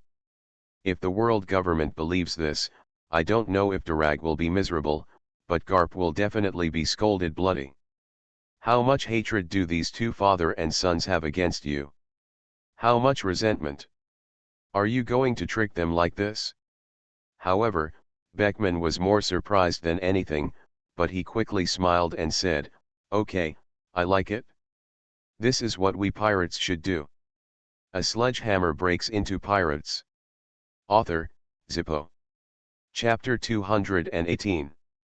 After finishing talking about Stussy's benefits, Beckman looked at the document in his hand and continued. Although Stussy invested 15 billion Baileys for us, we also have many in our hands. Bailey, but for the development of the entire Avalon, it is still not enough. After all, we can't sell the entire Golden Land, right? How much more is left? Orgrim thought for a moment and asked. Endless, Beckman said with a smile. Investment and development in Avalon is a bottomless pit. But soon, Beckman smiled again and continued, of course, this is no problem for the time being. After all, we are pirates. The cost of doing anything is much lower. The main reason is that our population in Avalon is not high too much, even too little. Haven't Rengar and the others already gone out to rob people? Orgrim asked. Haha, how many people can be robbed? Let's include the deep sea overlord, the black narwhal. It's full or even overloaded. Can it hold 5,000 people on one trip? How long does this back and forth take? Where do we need to go to plunder so many people? Demand exceeds supply. If Avalon wants to build it quickly, it must be filled with tens of thousands or hundreds of thousands of workers, and these workers must also be converted into the permanent population of Avalon. Otherwise, you have to waste time. If you want Avalon to prosper and become the foundation that can support the entire Warhammer Pirates' rapid rise, then at the current speed, it will take at least 30 years or more. You can afford to wait. Beckman said in a deep voice. Orgrim was stunned for a moment, shook his head, and then asked, no, the other big pirates. For the rest of the big pirates, the youngest one, Big Mom and Kaido, have been at sea for 20 or 30 years, and Charlotte Lingling is 6 or 7 years old, with a bounty of 50 million Baileys. Yes, do you understand? Although they seem to be big pirates now, their glory was only achieved by time, Orgrim, not to mention people like Whitebeard and Shiji. Beckman shook his head helplessly and said. Orgrim fell silent. He had never noticed these details before, but now that he thinks about it carefully, it seems that this is really the case. Although Shiji used his personal prestige to maintain his huge base, although it has collapsed now, it can only be said that he is unlucky. But the efforts over the past few decades are real. Without these efforts, how could Shiji carry such a big plate? Although Orgrim inherited the essence of Shiji's legacy, compared with people like Big Mom and others, his background is still far behind. To put it simply, the Big Mom pirates can now seize Shiji's territory. Why? Because they can handle it. If Orgrim goes to grab it, of course he can grab it, but what happens after he grabs it? Can she quickly turn it into the realm of all nations like Charlotte Lingling? Impossible. It would be nice to hang a flag and collect some protection fees. How to talk about ruling it? The reason is that Orgrim does not have that foundation, does not have that many management talents, and does not have that many troops. After all, it is so difficult for him to transform Avalon now, let alone the rest. Orgrim sighed slightly and continued, so, although we have a great name now, in fact, it is a bit flashy. That's not the way to say it. This involves the issue of route. To put it bluntly, if you want to take the route of the Roger Pirates, our elite force can only have one ship and does not have many fixed chassis. The whole family can have enough to eat. If the whole ship is not hungry, then there will be no problem. With our current strength, we can definitely take this route. In the future, even within 3 to 5 years, or at most 10 years, your strength will be able to reach the top, and we cotters will not hold you back. If so, then we are the top pirates. It's not impossible to compete for the title of Pirate King, Beckman said in a deep voice. Orgrim nodded, thinking this way does make sense. But, this is the end. Once you die, we will almost have to retire. The Warhammer Pirates will become a member of the torrent of history just like the Roger Pirates, Beckman said very rudely. Etc. What do you mean by waiting for me to die? Then, without waiting for Orgrim to speak, Beckman continued, but the Whitebeard Pirates are different from Shiki's large fleet, Kaido and the Big Mom Pirates. The reason why we should explore it carefully is because they have the power of inheritance, do you understand? Orgrim nodded. Whitebeard and Shiji are two embarrassing examples. Whitebeard took the whole group to Marineford and lost 7,788 of his strength. He hung there directly, and there were traitors like Blackbeard in his family. Therefore, the Whitebeard pirates, from the most powerful Yonko pirates at the time, instantly became the remnant of the era. But what if we look at it differently? If Whitebeard had not died hastily in Marineford, Ace had not died either. This means that Newgate has someone to succeed him. After giving him a few years to train Ace, even if they die, the Whitebeard pirates will not become the remnants of the era. The same is true for Shiji. If he had not gone to Marineford to seek death and honestly developed his own plan, Orgrim would have been able to survive the time. Went through seniority, and finally the two of them took over steadily. It is impossible for Shiji's power to disappear so suddenly. Orgrim inherited one of the top powers. As for the Big Mom pirates, it can be said he is a very successful example of power among pirates. Maybe he hasn't shown anything yet. Come on. But if this momentum continues, even if the boss of the Big Mom pirates, Charlotte Lingling, suddenly dies more than 20 years later, there will still be someone who can take over, such as Katakuri. What's even more amazing is that they have a complete set of systems and have formed the concept of a country. Even though this is a country founded by pirates, you have to say, this is inheritance. Maybe if Charlotte Lingling dies, the Totland nations will be in chaos and weakened, but they won't just disband like the Roger pirates. As for Kaido, it's almost the same. Orgrim pursues the same thing. He hopes that he can have a stable basic base. But it is difficult to achieve this step. Suddenly, Orgrim seemed to have figured out something. Why, in the future, Shanks would obviously be a Yonko-level figure, but his pirate group was the weakest in the entire Yonko system? Did he not want to? Maybe not. It's very possible that Shanks, like himself now, has insufficient foundation and cannot support so many dishes. And he was a profligate by nature, so in the end he chose to follow Roger's old path. One boat full, the whole family would not be hungry, and he could travel all over the world. What kind of basic plan do you want? Even Orgrim can meet him. The final fate of the red-haired pirates is likely to be disbanded. Become a wave in the torrent of history. A flash of light flashed in Orgrim's eyes. He naturally didn't want to be like this, a bastard like Shanks. Habit. So he looked at Beckman and asked in a deep voice, this road is not possible. That is the path we are taking now. It requires accumulation of time, and if we want to increase the speed of accumulation, in theory, there is no way, Beckman said with an evil smile. Any solution? Orgrim looked at Beckman and asked. We are pirates.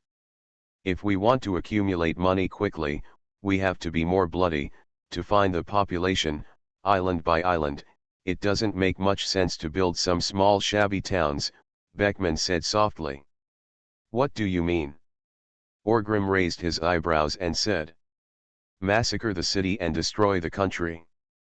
Slave a big country with a large enough population and plunder all the resources, including population, wealth, technology, etc., to Avalon.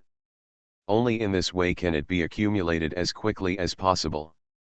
Beckman said in a deep voice, with a very cold tone. Orgrim moved the shackles on his wrists, and after being silent for a while, he asked how to do this. He seemed to have no psychological burden at all when talking about things like massacre of a city and a country. But that's right, he is an evil pirate after all. The top priority is to have a large enough fleet, otherwise it is meaningless. Even if the country is destroyed, the population cannot be taken away, which is meaningless. So this is not a simple plan for us to attack and destroy a country. It's a comprehensive plan to plunder a country. Beckman flicked the thick stack of documents in his hand and continued with a smile. I already have a preliminary plan. How to say? Orgrim raised his eyebrows and asked. In the next 3 to 5 years, our main purpose is to prepare for this plan and understand the entire plan in detail. First, we must select a suitable goal, preferably in the New World. In this way, the world government, you can't control us even if you want to. Secondly, my plan is to have at least 500 large ships so that we can quickly transfer the population. You have to understand that once the country collapses, if we don't quickly establish an execution plan, if this is the case, chaos will inevitably breed in this country, followed by a loss of wealth and a rapid decrease in population. The preparation we are making is to prevent these, Beckman said very calmly. Before Orgrim could speak, Beckman continued, how many people are we going to plunder? We need to prepare a supply of materials that can last for at least 3 months. In this way, we can stabilize the situation in the first 3 months, later, it will be enough for them to integrate into our system. Therefore, our top priority is to need enough supplies and large ships. This ship, Orgrim just spoke. Beckman continued, I have discussed with Vincent. There are 2 options for building ships. The first is Seven Waters Capital. We order directly from Seven Waters Capital, but the second one is Fishman Island. Fishman Island has good shipbuilding technology and enough shipwrights. The key is that it also has a large labor force. Have you heard of Fishman Street? Vincent said that there are 100,000 strong fishmen there who are not doing their jobs properly, and all of them are good players, but without jobs, they have become a breeding ground for chaos on the Fishman Island. Orgrim looked at Beckman, who was talking endlessly, and finally said helplessly, if you were placed in the world government, you would have to be a high-ranking official. You are listening to novels at Bless Up channel. Wish you happiness and luck. How do you feel about this novel? Please like and leave a comment. A sledgehammer breaks into pirates. Author, Zippo. Chapter 219. Ahahahaha, high official? It's impossible. I'm not a noble. How can I be an official in the world government without the status of a noble? Beckman laughed and said. In fact, the rule of the world government has almost closed the promotion channels for the lower classes. The sons of nobles are nobles, and the sons of commoners will always be commoners. If you want to be an official in the world government, then you must first have the status of a noble. After all, the theory of world government is also very simple. What can a mud-legged person understand? It is good to be literate, but still be an official? Also manage the world government? Isn't this nonsense? Only by accepting the excellent, only those who have good education and become nobles can have the possibility to participate in the management of the world government. This is just a possibility. Of course, just because the promotion channels are almost closed, it does not mean that they are completely closed. If you want to serve the world government, and it is possible to turn over and become a soldier and work hard. For example, in the Navy, if you become an elite soldier in the Navy, you will have the opportunity to go to the officer school. By then, you will be able to learn how to read and become literate even if you are illiterate. Then, if you are lucky and can become a general of the Navy, your future will be bright. If you are more awesome and become an admiral or marshal of the Navy, you can even become the commander-in-chief of the entire army in the future. That would be a real success. Now that you have great power, ordinary nobles cannot do anything to you, and even have to lick your shoes. At this point, after you retire, the world government will more or less arrange for you to be a great noble. From then on, the family has turned around. This is basically the promotion channel of the world government. Of course, according to the different national conditions of each country, each franchise country also has its own system. First, I talked nonsense with Orgrim, then Beckman asked, how is it? Is my IQ extremely high? The arrangements for you are clear. Let me tell you, if I implement this plan, within the next 10 years, we will be able to equalize our heritage, and then we will be able to compete for pirate hegemony in the New World. Orgrim touched his chin and looked at Beckman with some hesitation. Beckman frowned and asked, what do you mean, do you agree or not? Or, what do you think is wrong with my plan? Orgrim smacked his lips, and then said, I have a doubt, and I want to raise it, but I am afraid of hurting your self-esteem. Beckman was happy when he heard it. You actually have a fucking opinion? Are you looking down on me, the number one brain of the Warhammer pirates? But Beckman thought about his plan again. Although he told Orgrim in a relatively general way, in fact, it was very detailed. There were no big loopholes, right? Therefore, Beckman patted his chest confidently and said, you can raise your questions, but will Beckman hurt his self-esteem? It doesn't exist. Ahem, then I'll just ask directly. Orgrim cleared his throat and said. Ask. Beckman said confidently. You said you want to build at least 500 large ships? Orgrim raised his eyebrows and said. That's right, at least 500 ships, even a little less. If you think about it, our plunder plan is almost equivalent to tens of thousands, or even hundreds of thousands of people, as well as supplies and other things that need to be brought. 100 ships can only be said to be barely enough, but they are far from being fully prepared, Beckman spoke. Then, he seemed to think that Orgrim was afraid that building so many ships would be a waste of money or something. So he continued, don't think it's a waste. Think about it this way. After these 500 ships have completed these tasks, they can be converted into combat power, right? Don't you also intend to form a large fleet? Form a pirate ship? Army? No matter how good I am, I can't use 500 big ships? Does the New World's Navy have 500 warships? Obviously not, Orgrim said helplessly. But this is necessary, even if we sell it later, it will still be, Beckman thought for a moment and said softly. Just wait a moment. Let me ask you a question. Have you ever considered something? Orgrim waved his hand and said. What's up? Asked Beckman. I plan to rescue Boss Shiji within 2 years. Once Boss Shiji comes out of Impelton, with his ability, we can complete your plan. Do you still need a ship? Orgrim asked with an evil smile. Beckman was stunned after hearing Orgrim's words. Yes, if Boss Shiji is rescued, with his ability, he can plunder and entire the country's population, wealth, and so on. Still need a boat? Just move the entire island to the edge of Avalon, and they will arrange it slowly, isn't it done? Or even, if Shiji uses this ability well, Orgrim and the others will be able to catch up with the Big Mom pirates within 3 to 5 years, okay. At this moment, Beckman thought of Shiji again. That guy was a golden mountain. Shiji had never used his abilities in such a critical place before. He just grabbed 2 uninhabited islands, plundered some people, flew in the sky, and studied his big plan, and that was it. It seems very rough.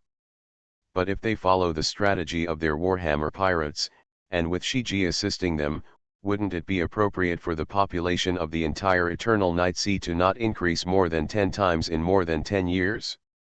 Is it appropriate if the level of prosperity is not increased tenfold? Comprehensive strength in all aspects, is it appropriate not to become a major force in the New World? After thinking about it, Beckman looked at Orgrim as if he had seen a ghost, and said in surprise, fuck, you guy, you really got the idea, something I didn't even expect. No, it's not enlightenment. I can only say that you have fallen into a misunderstanding, Orgrim smiled and said. After a short pause, Beckman shook his head helplessly and said, well, looking at it this way, my plan seems to be full of loopholes. Not to mention time-consuming and labor-intensive, the efficiency is still very low, and it is very labor-intensive. With the investment of this resource, wouldn't it be nice if we studied how to get rid of Impelton? Yes, but Impelton is more or less an ironclad wall of the world government. It has not had any problems for 800 years. It is not easy for us to deal with it, Orgrim said helplessly. No, this is no longer a matter of friendship, nor is it a matter of the safety of Boss Shiji. This is a matter of whether our Warhammer pirates can become fat in one go. This is the foundation of the Warhammer Pirates' fundamental strategy in the next 10 years. Even if Boss Shiji is imprisoned in Marineford and in the office of the Warring States General, we still have to try to see if we can rescue him, Beckman said with a very passionate expression. Yes, before, rescuing Shiji was just a matter of friendship, such as the master-disciple relationship between Orgrim and Shiji, and there it can be regarded as the friendship between the guys of the remnants of Shiji and Shiji. But to be honest, whether to save and how to save depends on the risk. But now, Beckman has already realized that rescuing Shiji is the most beneficial option for the Warhammer Pirates. Once Shiji is rescued, their Warhammer Pirates can take off quickly. Therefore, no matter how big the risk, try your best. I didn't expect you to be so loyal to Boss Shiji, Orgrim said a little funny. Are you kidding? You, the captain, have to arrange this matter. Once this wave is completed, it is a bonus. From today on, you must show that you are thinking about Boss Shiji day and night. It feels so painful that you want to let everyone below know that Boss Shiji still lives in your heart. You have to become the loyal liver, righteous and brave Orgrim, Beckman said in a deep voice. Ah. Why? Orgrim asked in surprise. You guy, wasn't your brain working pretty well just now? Think about it, what kind of person is Boss Shiji? He is unruly and unruly. Now he has been captured and taken to Imperial. Naturally, he is in a very embarrassing state. If you rescue him, how can he not miss your friendship? But even so, he is still the proud golden lion.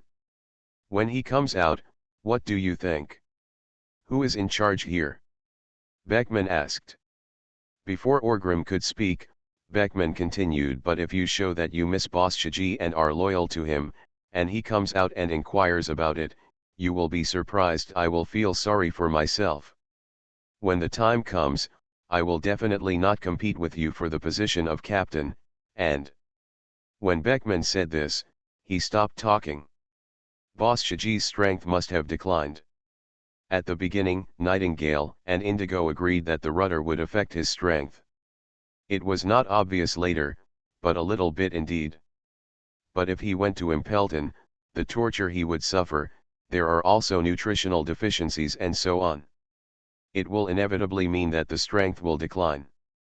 Even if he is rescued by then, Shiji and others. Orgrim was not worried at all about whether he would compete with him for dominance in rescuing Shiji. He was confident enough to convince Shiji. Even if you don't say this, after Boss Shiji comes out and knows about your loyal performance of Orgrim, will he repay you? Beckman asked. Isn't that natural?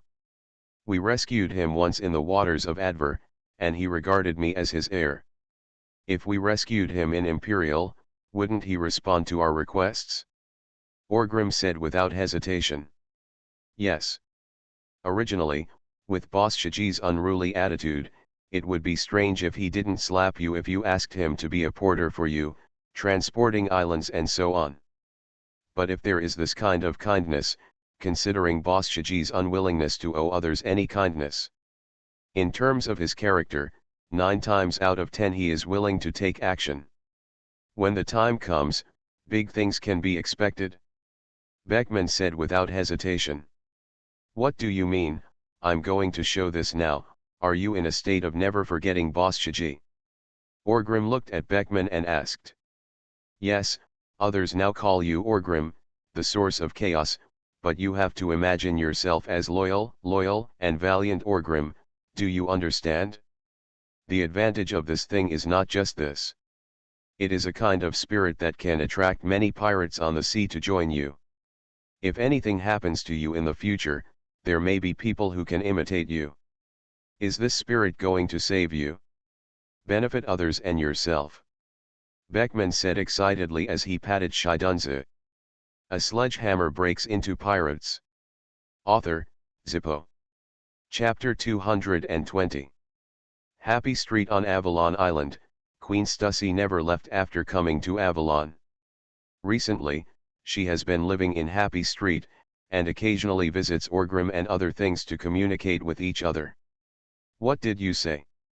That sloppy gangplank said that Orgrim and the others were causing trouble in Rogtown, and was Dalag arranging it behind the scenes. Which Dalag is it? Stussy asked with a surprised look on her face. Standing in front of Stussy was Manda, the person in charge of Happy Street.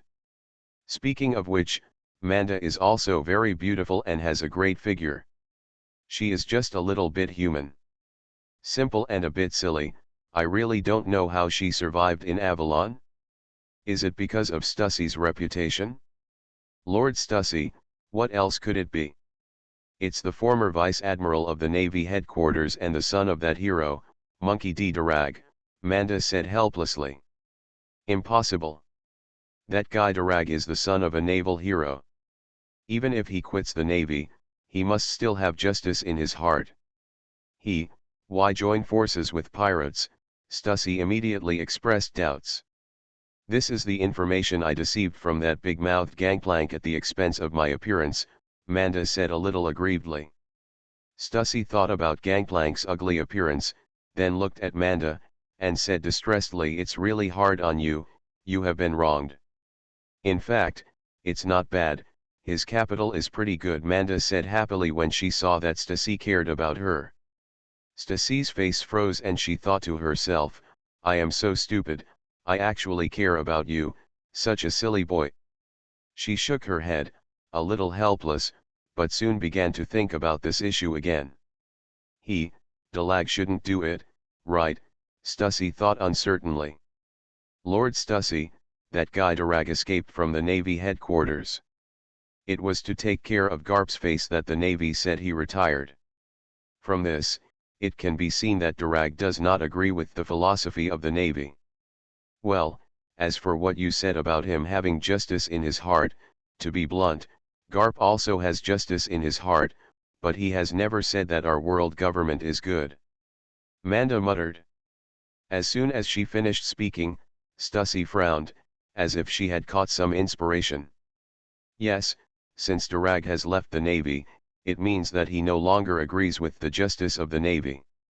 Now, and the Navy represents one of the faces of the world government, Darag does not agree with the justice of the Navy, which can be regarded as having a problem with the world government.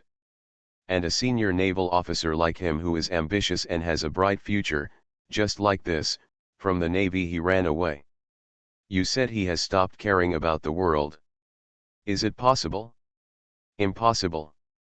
This means that Darag really wants to do something that cannot be done in the Navy. Then this matter is very likely to be detrimental to the world government. And those who achieve big things don't stick to trivial matters. Will Darag join forces with the pirates to cause trouble? Although he is not sure, Stussy feels that if Darag is really cruel, he still has the courage. After all, even the Navy can get rid of it, so let's join forces with the pirates, use the pirates or something like that, it doesn't seem so strange anymore. What's more, their world government secretly colludes with the pirates, okay. Even on the surface, there is a king named Shichibukai. You are so dark, how can you ask Dalag? Thinking about it again, the matter in Rogtown is already full of doubts. How did Orgrim's Warhammer pirates ambush so many artillery in Rogtown under the supervision of the Navy? Even if their ship can dive and hide near the sea without being discovered, how did their 1,000-odd pirates lurk in Rogtown? Although Stussy CP agency and the Navy headquarters dislike each other very much, Stussy doesn't believe that the Navy can't even do this nonsense. It's a good execution ground, where people can be infiltrated into a sieve. If there is an explanation for this, there is only one reason. That is, before the Navy announced the location of the execution site, Orgrim's Warhammer pirates had already sneaked into Rogtown, and they knew the execution location in advance. Only in this way can you make arrangements in advance. After the Navy arrives, it is naturally impossible to conduct a large-scale screening of tens of thousands of people in Rogtown, and there is no time for screening. As long as they can be prepared for the outside world. After all, no one would have thought that such important news would leak out in advance. As for the Warhammer pirates, and how did Orgrim get the news? First of all, the suspicion of the Navy headquarters was eliminated. After all, the Navy headquarters was preparing to execute Roger, and Stussy probably knew that if this matter was completed, Marshal Cyborg would become the commander-in-chief of the entire army. There is no reason for the Navy to ruin its own situation. CP agency? It's even more impossible. The CP organization works for the world government. They may be dark, but they are absolutely loyal. Without the order of the world government, it is impossible to leak such a thing to the pirates. Will the world government order it? Even if your brain is sick, you won't give orders. Do you think what the sea has become now because of this incident? Where did Orgrim get such confidential information? Durag? It seemed like he was the only one. For a moment, Stussy seemed to understand something. Durag was the son of a naval hero. He had no bad deeds now. He had many relatives and friends in the Navy. Even if you inquire about some confidential information, there is no guarantee that no one in the Navy will leak it. After Durag learned this news, he handed it over to the bastard Orgrim. So there was the incident of Orgrim causing chaos in Rogtown. Thus, the era of great pirates began. The rule of the world government has been impacted. Who benefits from this? On the surface, it is a pirate force, a carnival of pirate forces around the world. But behind his back, there was no guarantee that Durag wouldn't laugh out loud. After all, if he had any thoughts that were unfavorable to the world government, then the more chaotic the world government would be, the happier he would be. A conspiracy seems to have surfaced, and Stussy seems to have grasped something important. No, this matter needs to be thoroughly investigated. Investigate Durag, and also investigate the Navy headquarters. Quick, get my phone bug, I will personally report this important information to the superiors. Stussy said excitedly. Originally, the CP agency and the Navy headquarters didn't like each other, but now they suddenly caught the Navy headquarters sore feet, so why don't they be punished to death? You Cyborg Kong want to be the leader of the entire army? Commander-in-Chief? Have you asked for our CP-0's opinion?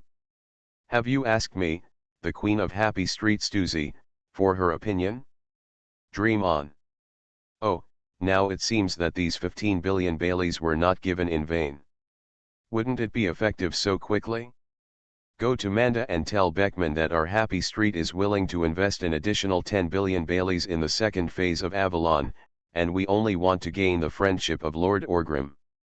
Stussy ordered again. Naturally, Orgrim didn't know. He said something casually and planned to harm that bastard Durag. But it turned out that because of Stussy's attention, a war on the power of the world government was launched. A storm of internal fighting. The CP organization was madly angry at the Navy headquarters, and the Navy headquarters also cursed the CP organization for grabbing and biting indiscriminately, causing a mess within the world government. The huge black narwhal slowly moored into the port of Avalon, and then, the little Sphinx girl with a Gatling gun on her back jumped directly from the ship. This guy Hots has now successfully hugged Orgrim's lap and became half a Warhammer pirate. He is still in charge of the port affairs, but it is much more enjoyable than before. After all, he now has a backer. Lord Sphinx, welcome back. Hots quickly ran to the Sphinx and said hello. Well, we captured more than 2,000 people this time, and Rengar and the others are right behind. You can hand over to them. The Sphinx waved his hand and said. The black narwhal's carrying capacity is large enough, but every time it sails, it has to take people out. Therefore, even if it can overload 4,000 or 5,000 people, in fact, it is impossible to capture civilians, at most 2,000 people at a time. For Avalon, which has a huge population demand, it can only be regarded as better than nothing. Yes, Lord Sphinx Hot said with a smile. Now, he is in charge of all the entry and exit of the port and the goods. How can he be unhappy? Just after the Sphinx took 2 steps, she thought of something else. Turned around and asked Hots. Lord Sphinx. Hots looked at the Sphinx strangely and replied. Orgrim, I said. Mr. Chui, how is he doing lately? What are you doing? Sphinx asked. Back in Melview, we agreed to save Boss Shiki. Although Orgrim promised within 2 years, it has already been a few months. Even if we don't take action, there must be some rough plan, right? Why is there no movement at all? Could it be that Orgrim guy bluffing me? Thinking of this, the Sphinx became a little anxious. Hots was stunned for a moment, and then quickly said, as for Mr. Chui, he has been in the training camp on the coast recently, seeming to be honing his strength. To hone your strength, Sphinx murmured softly, but it still felt like something was wrong. But soon, Hots thought of something again, looked around, and whispered, Master Sphinx, I feel, Mr. Chui has not been in a good mood these past few days. Why? Has anyone messed with him? The Sphinx asked curiously. That's not true, but Lord Neiman did mention it to me, saying that Lord Hammer has been talking about Boss Shiji lately, Hots said softly. Sphinx's eyes lit up. Sure enough, Orgrim was not that kind of wolf-hearted guy. He still remembers how kind Boss Shiji was to him. Really? Asked the Sphinx excitedly. Really, you know that I have just joined our Warhammer pirates, so I always want to please Master Hammer. Therefore, of course I have to ask more about Master Hammer. I have heard a lot people say that Mr. Chui has not been able to eat well or sleep well recently.